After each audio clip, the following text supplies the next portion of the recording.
Amigas y amigos, ¿qué puede pasar en Venezuela en las próximas semanas? Creo que esta es la pregunta que se hacen los venezolanos actualmente en busca de una respuesta que los tranquilice o que los intranquilice más de lo que están. Desde luego que no es fácil acertar en la respuesta porque lo que objetivamente se le plantea a la mayoría es un panorama confuso. Por una parte, la probabilidad de que no ocurra algo excepcional, como lo fue, por ejemplo, el magnicidio frustrado del 4 de agosto en la Avenida Bolívar de Caracas, y que como ha sucedido en otras oportunidades durante el proceso político que se inició con el ascenso al poder del comandante Hugo Chávez, el país aparentemente se hallaba al borde del abismo y finalmente nada pasó. Pero en los análisis hay que incluir otras probabilidades. Nuevos atentados contra personalidades de relieve, tanto del sector oficial como de la oposición, con la finalidad de caotizar la situación. Intentos de golpes militares, dado el trabajo que dirigentes opositores realizan en los cuarteles. De nuevo las guarimbas, aprovechando el malestar popular por la situación económicamente, particularmente hiperinflación y desabastecimiento. Todas estas opciones se darían al interior del país, manipuladas desde el exterior por la conjura liderizada por el gobierno norteamericano, que no obstante no tendrían éxito debido al poder que evidentemente posee el gobierno con base en la alianza Pueblo-Fuerza Armada Nacional Bolivariana, como ha quedado demostrado en diversas oportunidades. Pero ¿qué alternativa le queda a la ultraderecha nacional e internacional para salir de Nicolás Maduro, del chavismo, de todos los factores que han movilizado el proceso bolivariano y que hoy representa un sólido poder? No hay duda que la intervención disfrazada de ayuda humanitaria, que algunos ven como la única posibilidad que les queda a esos factores de la antipatria. Las declaraciones de altas autoridades y mandos militares de los Estados Unidos lo confirman, lo mismo que la Unión Europea y el llamado Cartel de Lima, comandado por Perú, Colombia, Ecuador, Chile, al cual se suma Argentina de Macri y el Brasil de Temer. Las probabilidades de que la intervención de carácter militar en preparación desde hace tiempo, que ahora cobra fuerza ante la debilidad o inexistencia prácticamente de una oposición interna en Venezuela con poder real, es lo que está en un primer plano, lo que luce como más obvio. Sin embargo, hay motivos para pensar que el cuadro de la actual situación mundial y la capacidad de Maduro para nuclear un vasto movimiento nacional y patriótico que opere como disuasiva, hay que valorarlo, pero la fluidez de la situación política recomienda prudencia en el diagnóstico. Por eso considero que este análisis lo debo continuar en próximo programa. Pausa y al regreso converso con el almirante en jefe Remigio Ceballos Ichazo, comandante estratégico operacional de la Fuerza Armada Nacional Bolivariana, el CO.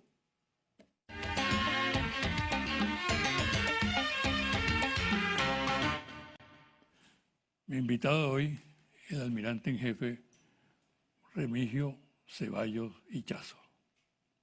Él es el comandante estratégico operacional de la Fuerza Armada Nacional Bolivariana. Bienvenido, almirante. Muchas gracias, doctor José Vicente. Bueno, este es un programa de referencia nacional y mundial, de alto contenido en lo político, en lo social, en lo económico, y verdaderamente es un gran honor estar aquí. Usted fue ministro de la Defensa, bueno, y estamos aquí, pues, en esta invitación, autorización de nuestro comandante en jefe, Nicolás Maduro Moro. Muchas gracias. Mire, usted recuerda que el año pasado, en el mes de octubre, hicimos una entrevista, que fue muy impactante, por cierto, tuvo mucha repercusión. En ese programa tratamos temas trascendentes. La Fuerza Armada Nacional Bolivariana, lo que representa el CO, las amenazas sobre el país, sobre la soberanía de Venezuela, las agresiones que se veían venir ya para entonces. A casi 9 meses de esa entrevista, yo quisiera saber ¿En qué ha variado la situación del país? ¿Qué cambios observa usted en ese lapso? Sí, bueno, en ese lapso lo que se ha ratificado es el profundo apoyo popular que tiene la Revolución Bolivariana, el profundo apoyo popular a la idea planteada por nuestro presidente Nicolás Maduro Moro, sobre todo desde el nacimiento de la Asamblea Nacional Constituyente como fórmula para salir adelante ante todos los problemas. Un profundo apoyo popular ante una situación delicada de varias décadas, pero que reció en los últimos años de ataques directos a nuestra economía, ¿verdad? Entonces, lógicamente que nosotros ya hemos venido siempre monitoreando la situación y hemos venido haciendo prospectiva. Nosotros sabíamos muy claramente de las intenciones que desde el gobierno de los Estados Unidos, que es algo público y notorio, que lo han visto todos los ciudadanos venezolanos, cómo se ha dirigido una política de acoso, de presión diplomática, de asedio, a la par de distintos gobiernos de extrema derecha que se encuentran en nuestra periferia. Entonces, bueno, nosotros siempre hemos venido haciendo una prospectiva, un monitoreo constante de la situación y sobre todo para poder tomar las decisiones de carácter estratégico que pudiesen salvaguardar la soberanía, la integridad de Venezuela, ¿no? La seguridad de la nación venezolana. Entonces, se ha relanzado un proceso de recuperación, de crecimiento, de prosperidad dirigido por el gobierno nacional y basado fundamentalmente en esa primera línea estratégica que es el diálogo, la paz, la reconciliación nacional. Y esto, por supuesto, no va a solucionar el problema inmediatamente, pero nosotros desde la Fuerza Armada hemos contribuido desde ese momento, primero en los distintos niveles estratégico, haciendo los análisis correspondientes para hacer las recomendaciones necesarias, pero también desde los otros niveles operacional y táctico en el territorio, en los distintos territorios, apoyando a la garantía del bienestar del pueblo. ¿Cómo? Bueno, ayudando en todos los mecanismos que se implementan desde el Ejecutivo Nacional, bueno, para hacer un acompañamiento, por ejemplo, a través de la gran misión de abastecimiento soberano dirigida por nuestro general en jefe Vladimir Padrino López, ministro del Poder Popular para la Defensa y vicepresidente sectorial de Soberanía Política, Seguridad y Paz. Y me toca desde el Comando Estratégico llevar el vértice 6 de Seguridad y Defensa Integral de la Nación, enmarcado en los temas productivos nacionales, donde la Fuerza Armada está empeñada allí constantemente, bueno, para hacer un seguimiento profundo de los precios, un acompañamiento en los mercados públicos nacionales. Tengo entendido que hace pocos días en la Escuela de Infantería General Rafael Urdaneta se reunió usted y su equipo con una representación de la Asamblea Nacional Constituyente en vista de la reforma constitucional que está en marcha. Sí, nosotros, ¿Qué aportes piensan ustedes hacer? Sí, bueno, los principales aportes, nosotros hemos venido trabajando, ¿no?, desde hace ya todo este año con la Comisión de Defensa, de Seguridad y Defensa de la Asamblea Nacional Constituyente, porque es necesario reafirmar algunos conceptos importantes en materia de seguridad de la nación. Por ejemplo, el tema de la corresponsabilidad. El tema de la corresponsabilidad en materia de seguridad de la nación. Por supuesto que siempre al Estado le corresponde la defensa de la nación, la seguridad, pero también es responsabilidad de todos los venezolanos. Ahora, el concepto de defensa integral de la nación, que son todos los mecanismos que ejerce el Estado, las organizaciones públicas, privadas, para garantizar la soberanía, la independencia, la integración, todos esos mecanismos, métodos, acciones, ese concepto como tal es necesario que en líneas gruesas esté contenido en la Constitución, porque eso va a permitir la fusión entre la gestión pública de gobierno y también en todos los temas inherentes a la defensa integral de la nación, que es nuestra doctrina militar bolivariana. Desde allí, la fusión de los elementos de gestión pública desde las alcaldías, desde las gobernaciones, para resolver los problemas del día a día, inclusive problemas graves como inundaciones, problemas graves como atención a la salud ante epidemias que pudiesen ocurrir, o desastres, calamidades públicas. Bueno, ese proceso de activación de los órganos de dirección para la defensa integral, que en cierta forma son mecanismos de gestión y de gerencia pública, pero orientados hacia la defensa integral de la nación, como herramienta doctrinaria, pero también como herramienta gerencial propia nuestra, propia, originaria como doctrina, que ha surgido producto del aprendizaje y se ha convertido en una herramienta fundamental para surcar bueno, las tempestades y pasar por encima de los obstáculos, y ha quedado plenamente demostrado por la cantidad de obstáculos que nosotros hemos venido pasando y que seguimos pasando y que seguiremos pasando, pero por supuesto orientados hacia el logro del triunfo, la victoria, pero es esencial, fundamental, que nosotros podamos tener ese contenido allí como línea gruesa en algún espacio, y eso lo estamos diseñando. Igualmente, otros elementos fundamentales como los planteamientos iniciales, que eso está en evaluación, en estudio, estamos allí en ese proceso. Darle un carácter a la milicia bolivariana constitucional, porque la milicia bolivariana no es solamente práctica en Venezuela, en varios países del mundo se utiliza este concepto, además que históricamente nosotros, nuestra herencia histórica marca pues, un acento profundo en la milicia del Libertador Simón Bolívar, en la milicia y sobre el tema sobre el tema de la seguridad del Estado, donde concurren factores internos y factores internacionales, en este momento muy agudizados. Sí, también el Estado venezolano necesita protección. Hay elementos importantes que deben ser incluidos en el texto constitucional, pero para proteger al mismo Estado, porque no es posible. Usted ve a veces algunos ciudadanos que se enfrentan a la autoridad, y le replican a un agente policial y no le hacen caso, pero ese mismo ciudadano se va, por ejemplo, a otro país, en Europa o en Norteamérica, y un policía lo detiene, y ese policía y ese ciudadano cumple estrictamente todas las instrucciones porque las cumple pues por los temas de ley y eso, pero acá no.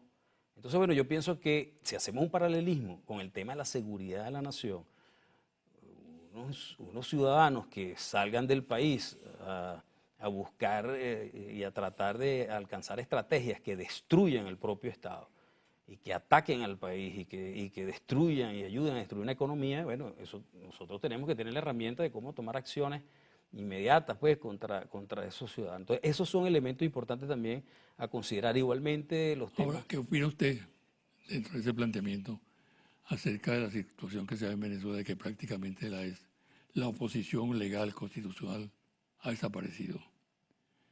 Y entonces queda un factor de perturbación muy agudo, porque ese sector disminuido en sus actuaciones, en la participación de su gente, prácticamente se reduce a un trabajo en la conspiración, que es un elemento de debilitamiento del Estado. Bueno, porque es parte de la misma estrategia política, digamos, yo diría hasta delincuencial, o una estrategia política muy agresiva de abstraerse del escenario político nacional, retirarse de la palestra política nacional. Eso es una irresponsabilidad. Yo pienso que hay todavía personajes políticos que pueden hacer una oposición y que se mantienen allí. Hay una diversidad de partidos políticos. Quizá no esos partidos tradicionales que existieron, pero sí pienso que nosotros, poco a poco, paulatinamente, en la medida de que se vaya logrando la estabilidad y el equilibrio de los distintos sistemas social, económico, político, nacional, va a ir surgiendo una nueva oposición que quiera el desarrollo del país, que quiera dialogar para resolver los problemas, que no quiera ir al extranjero a tratar de derrocar al gobierno por la fuerza. Eso no es posible. Y aquí está comprobado plenamente que hemos ejercido el voto de manera soberana, como lo establece la Constitución, porque la soberanía se ejerce a través del sufragio por una parte y del texto constitucional por otra. Yo creo que con base a lo que usted dice, se explica la conducta del presidente Maduro, llamando una vez más al diálogo. Es decir, él es un rey incidente en ese aspecto. A pesar de que ese sector opositor desdeña ese planteamiento del presidente, sin embargo, él insiste en hacerlo sistemáticamente y acaba de hacer un nuevo llamado a la oposición para montar una mesa de diálogo. Creo que eso forma parte de la argumentación que usted está.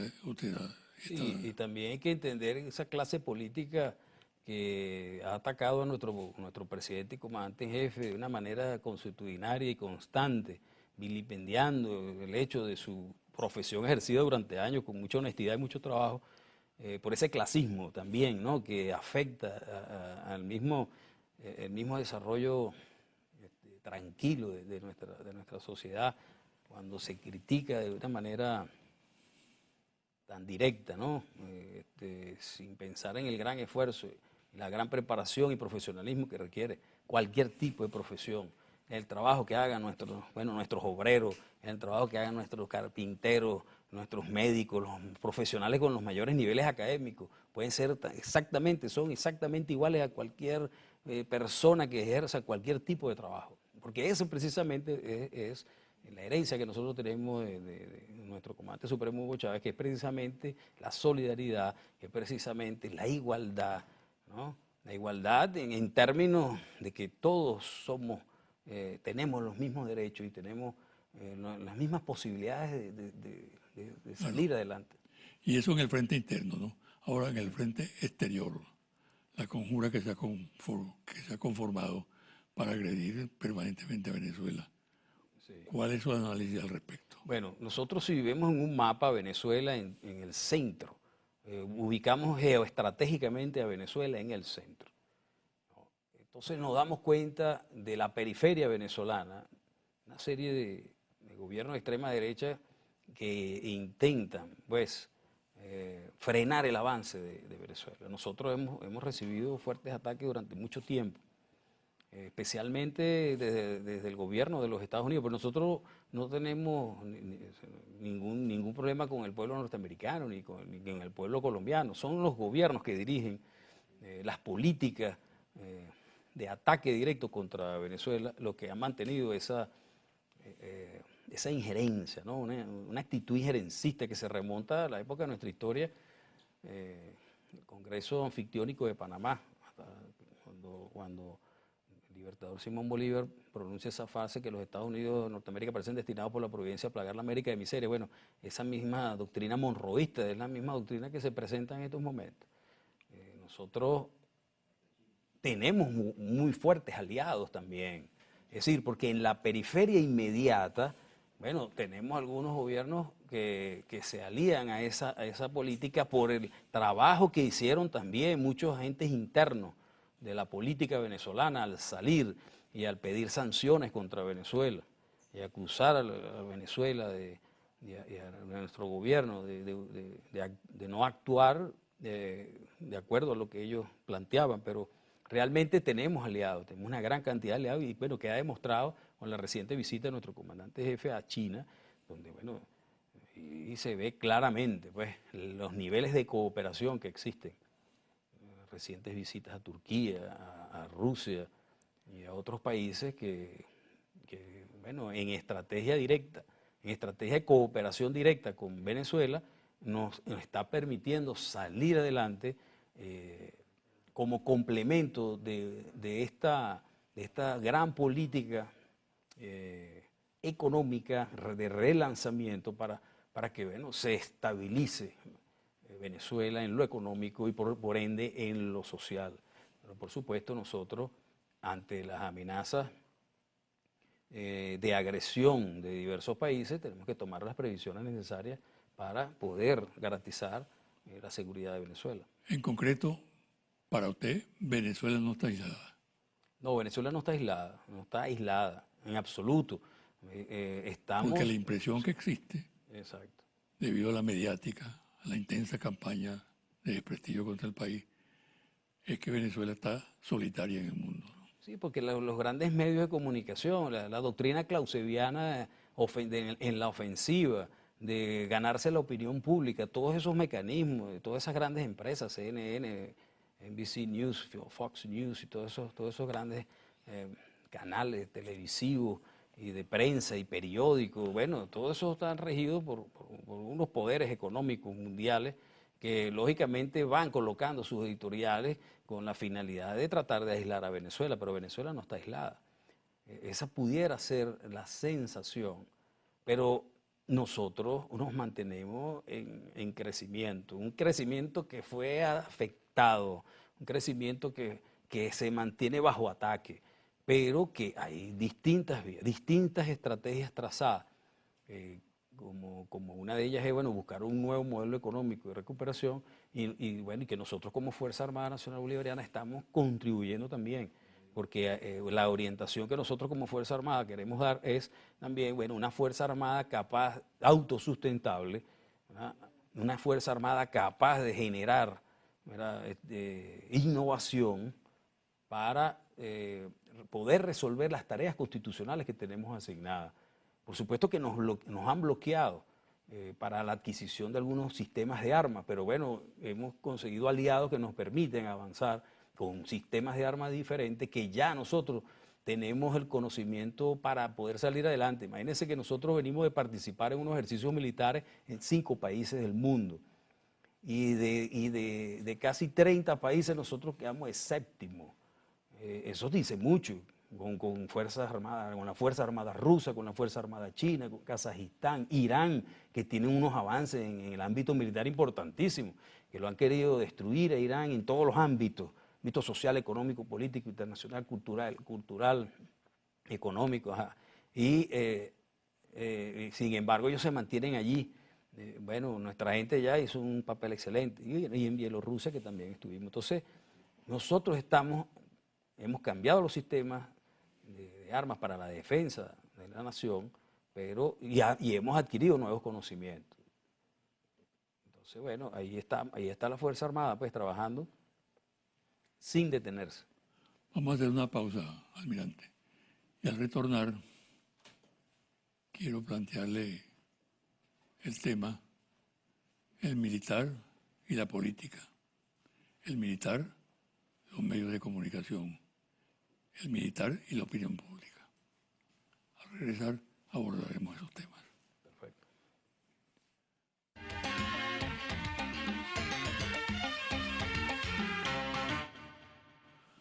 Almirante, la política.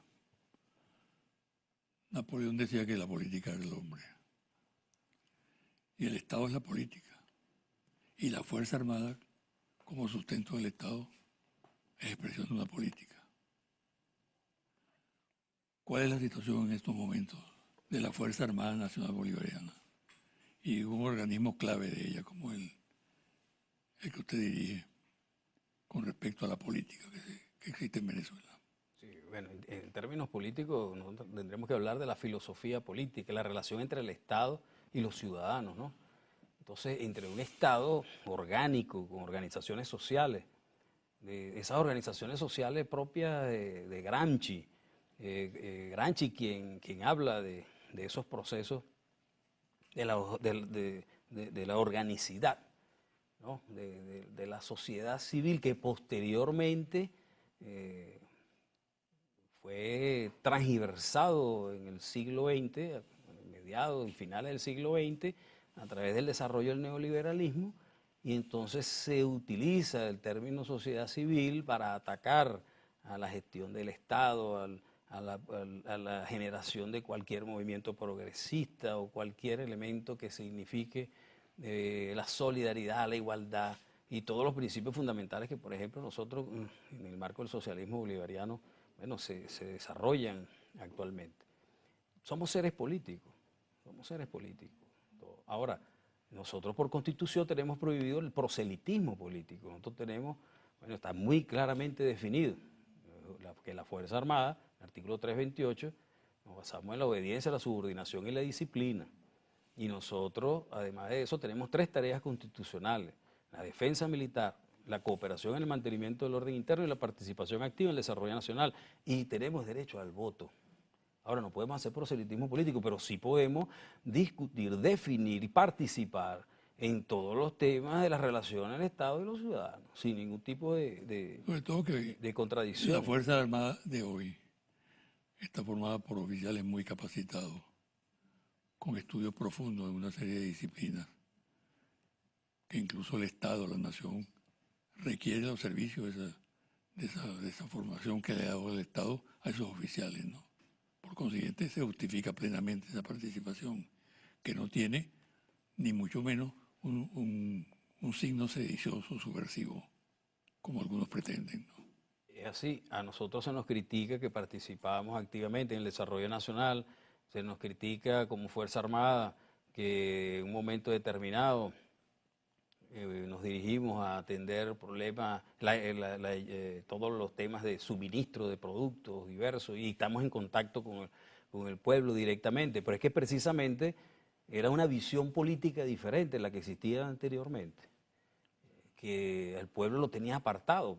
Pero resulta que la clave para la defensa del país hoy, con el poderío militar que tienen y el poderío político que tienen en lo internacional, las distintas potencias del mundo que dirigen a países que actualmente tienen dificultades en los temas de recursos minerales, en los temas energéticos, y entonces se ven obligados a seguir una política obligada, esa política norteamericana de la zanahoria y el garrote que existía anteriormente y que sigue siendo una política de injerencia sobre otros países, como en el nuestro estamos pues recibiendo todos esos impactos continuos del ámbito diplomático. Lógicamente que, sin embargo, ellos propugnan también una idea política que va orientada hacia el individualismo, que va orientada hacia las relaciones netamente comerciales, pero nosotros... Eso que usted está diciendo es así. Fíjese usted que se busca la manera. Primero, hay un ataque feroz, público, mediático, contra los mandos de la Fuerza Armada Nacional Bolivariana, de descalificación total, ¿no? Y hay una política subrepticia de tratar de penetrar los cuarteles, la oficialidad, y se ha llegado al extremo de que el propio presidente Trump de los Estados Unidos públicamente ataca a la Fuerza Armada venezolana y va más allá cuando se reúnen delegados de él con oficiales o con miembros de la Fuerza Armada venezolana. Por cierto, ese acto es despreciable desde todo punto de vista, ¿no? Totalmente. Sí. Totalmente. Y yo creo que ha caído muy mal en el seno de la Fuerza Armada, ¿no? Sí, nosotros tenemos una gran ventaja actualmente, una gran fortaleza como Fuerza Armada. Esta es una Fuerza Armada Nacional Bolivariana patriótica, es una Fuerza Armada que en la oficialidad, sin importar, bueno, los avatares del día a día, bueno, las inclemencias de la guerra económica que nos han impuesto, sobre todas esas dificultades, nuestros sargentos, nuestros soldados, nuestras soldadas, nuestros oficiales subalternos, oficiales superiores, oficiales generales, todos están avanzando siempre para nosotros mantener la cohesión, la seguridad, la fortaleza y apoyar a nuestro comandante en jefe, Nicolás Maduro Moro, presidente de la República Bolivariana de Venezuela, electo por el pueblo. Esos oficiales retirados que se reúnen afuera, esos están desubicados porque todos esos oficiales ya, bueno, están fuera de la Fuerza Armada. No tienen ningún tipo de mando sobre una Fuerza Armada altamente profesional. Hoy en la mañana no son un peligro para la estabilidad democrática. Sí, no son un peligro para la estabilidad democrática. Sin embargo, bueno, el peligro son como terroristas, porque son terroristas, porque están atentando contra el Estado venezolano. Están intentando, no intentaron, tiene un manicidio frustrado contra nuestro comandante en jefe recientemente. Y hay claras imágenes allí cuando se tienen esos dispositivos de vehículos remotamente pilotados que están desplazándose en territorio colombiano y hay imágenes de eso es público y notorio.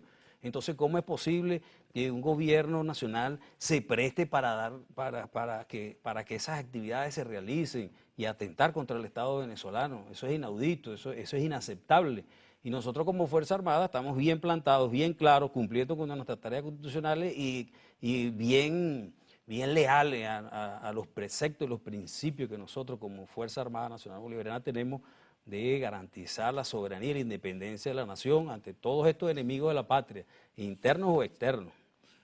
Almirante, háblenos un poco del CEFAN, Sí, el Comando Estratégico Operacional. que está cumpliendo sí, 13 años. Estamos ahorita el 26 y vamos a cumplir 13 años, ¿no? Nuestro comandante jefe, bueno, nos autorizó y nos ordenó también ejecutar operaciones, continuar ejecutando operaciones a nivel nacional.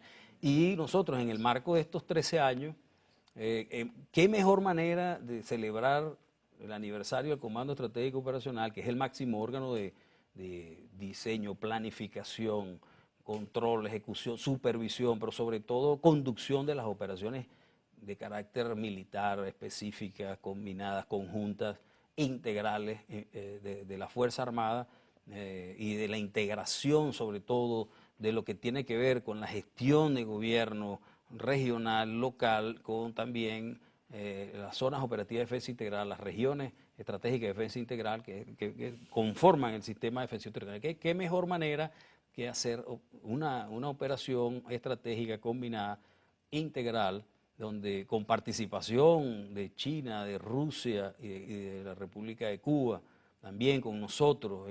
Esto es interesante, ¿no? Por supuesto, haciendo énfasis nosotros en los temas de lucha contra los delitos transfronterizos, lucha contra el narcotráfico, lucha contra el contrabando de extracción, lucha contra el contrabando de extracción de combustible y todos estos males, lucha contra los grupos estructurados de delincuencia organizada y grupos terroristas. En eso es que estamos, en ese esfuerzo diario que nosotros, bueno, hemos venido haciendo operaciones durante todo el año, pero continuamente, una estrategia de bloqueo, de contención y de fiscalización para los temas de la lucha contra el contrabando, pero también, además de eso, bueno, garantizando y resguardando nuestras fronteras, que son unas fronteras abiertas, sobre todo que si nosotros analizamos la periferia venezolana tiene, bueno, nosotros tenemos límites con Colombia, 2.219 kilómetros de frontera, es una frontera abierta. Es una frontera abierta, entonces nosotros estamos en un proceso también de desarrollo y de avance para ir incorporando elementos como vehículos remotamente pilotados y apalancarnos en la tecnología de información para ser más eficiente el accionar y por ejemplo también el uso de imagenología satelital infrarroja para detectar movimientos migratorios, movimientos de las materias, sobre todo las materias que nos tratan de sacar para allá, para Colombia. Te menciona Colombia y creo que es importante que usted emita algún tipo de opinión sobre el particular, ¿no? Porque con la conducta que mantienen en este momento los gobiernos de Colombia, prácticamente Colombia se ha convertido en un problema de orden público para Venezuela, ¿no? Donde se resumen una serie de agresiones, desmedidas, de actitudes que desdicen de lo que es la hermandad, ¿no? En este momento ese concepto está roto completamente porque tenemos en ese flanco un adversario declarado, ¿no? Sí, tenemos un gran adversario, sobre todo cuando observamos que continuamente hay una intención de acusar a Venezuela, que nosotros estamos tratando de pasar al territorio, como Fuerza Armada, al territorio colombiano. Es totalmente falso.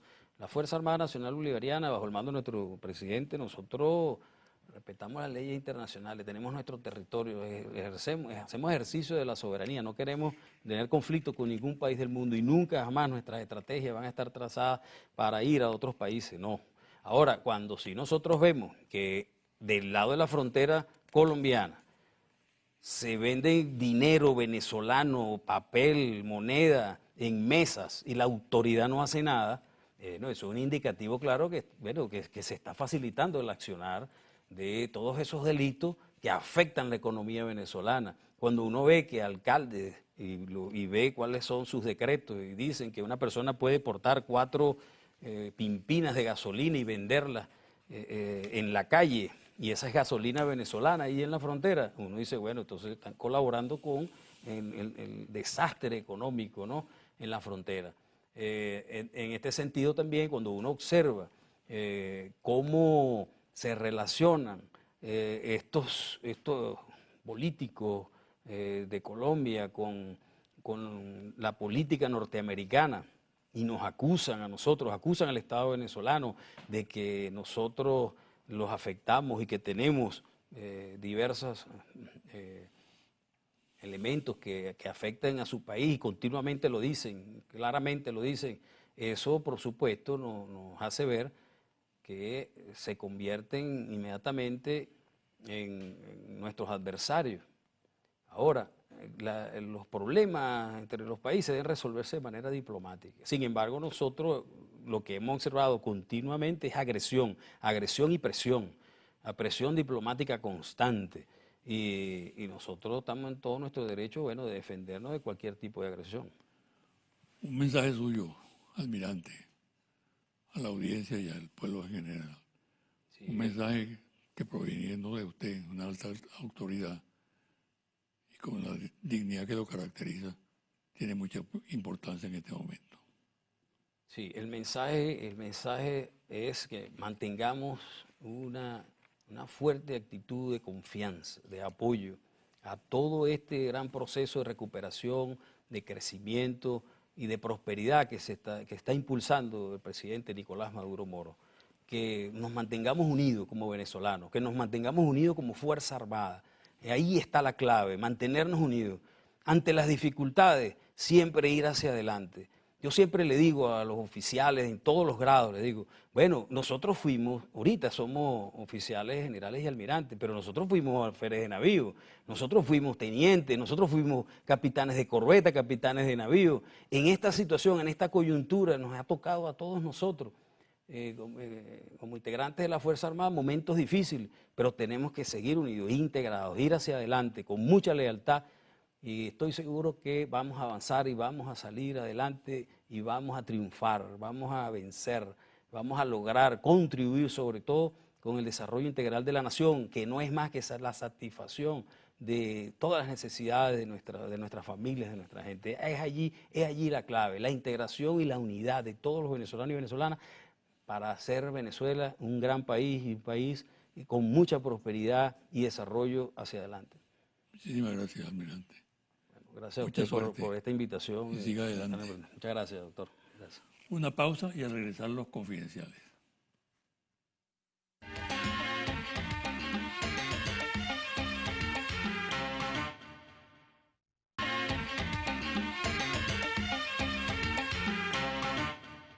Y ahora los confidenciales. No hay manera de que la cúpula de Fedecámaras haga un intento por asumir una posición menos estridente en materia de oposición al gobierno nacional. Algunos voceros del Ejecutivo lo han intentado sin resultados favorables. La interpretación de esta actitud es que el organismo empresarial se impone siempre las actitudes más extremas, que es lo que garantiza la solidaridad en el gremio.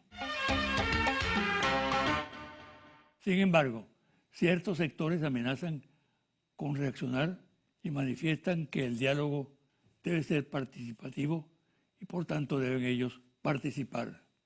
Convenientemente recomiendan un acercamiento.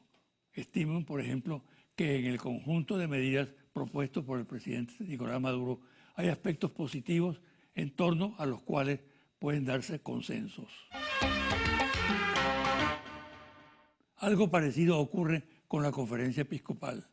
La cúpula de la Iglesia Católica no pierde oportunidad para acentuar sus diferencias con el gobierno, incluso en torno a temas de carácter social que comparte la mayoría del país y numerosos miembros de la Iglesia Católica, los cuales, por cierto, han incrementado su crítica a la directiva del organismo central. La nueva presidencia de Iván Duque en Colombia no oculta su intención de escalar las diferencias con el gobierno venezolano, así como los manejos que adelanta conjuntamente con la Fuerza Armada de Colombia, que controla a los paramilitares, para montar provocaciones en la frontera con Venezuela. La misma posición agresiva la extiende el presidente Duque al campo diplomático. Ejemplo, acaba de designar embajador permanente de Colombia ante la Organización de Estados Americanos, OEA, al dirigente político ultraderechista y excontralor muy cuestionado en Colombia, Alejandro Ordóñez, quien seguramente desde el organismo regional extremará el discurso antivenezolano. En los mandos de la Fuerza Armada Nacional Venezolana se analiza la situación que se plantea al país desde el punto de vista de la geopolítica militar, con la radicalización del gobierno brasileño del presidente Temer en las últimas semanas, quien ha venido manipulando mediáticamente el tema de los venezolanos que migran a través de la frontera Brasil-Venezuela. Temer ordenó el traslado de 3.000 efectivos de la Fuerza Armada brasileña a la frontera, decisión esta que tiene una extraña e inquietante connotación. Más aún si se toma en cuenta lo que sucede con la posición del presidente Duque respecto a la frontera con Venezuela, donde la tendencia es a la militarización. Todo esto es parte de lo que se conoce en el campo de la política militar como Operación Tenaza. Por un lado Colombia, por otro lado Brasil. La ayuda humanitaria para Venezuela es una iniciativa esencialmente política que va camino a convertirse en un guiso fabuloso y potencialmente en un escándalo. El mecanismo es sencillo. Se utiliza a una nación, en este caso Venezuela, y a hechos indeterminados para recabar fondos sin ningún tipo de control y cuyo destino final no se precisa con claridad. Así, por ejemplo, el congresista y funcionario del gobierno norteamericano Ed Royce manifestó que ya fueron destinados para la iniciativa de ayuda a Venezuela 31 millones de dólares, pero ya circulan versiones de que esta cantidad de dinero le fue entregada a un alto dirigente político opositor quien no ha rendido cuentas. En los círculos próximos al personaje hay la sospecha de que éste dispuso de esos dólares. Confidencial al cierre, Interlaces, ficha técnica, 1.580 entrevistas directas en hogares de todo el país del 26 de agosto al 7 de septiembre de 2018. Resultado, dígame por favor con cuál partido político simpatiza usted más. PSUV, 36%. Gran Polo Patriótico, 2%. Total, 38%. Acción Democrática, 4%. Primero Justicia, 2%. Voluntad Popular, 2%. MUD Unidad, 2%. Partido Social Cristiano Copey, 1%. Avanzada Progresista, 1%. 1%. Esperanza por el Cambio, 1%. Total Oposición, 14%. Con ninguno, no responde, 48%. ¿Cómo se considera usted hoy en día? ¿Como chavista, como opositor, y no apoya a la MUD como opositor y apoya a la MUD o ni al chavismo ni opositor? Chavista, 39%. Opositor y no apoya a la MUD, 8%. Opositor y apoya a la MUD, 3%. Ni chavista ni opositor, 50%. Hasta aquí el programa de hoy. Me despido hasta el próximo domingo a las 9 de la mañana por este su canal Televen.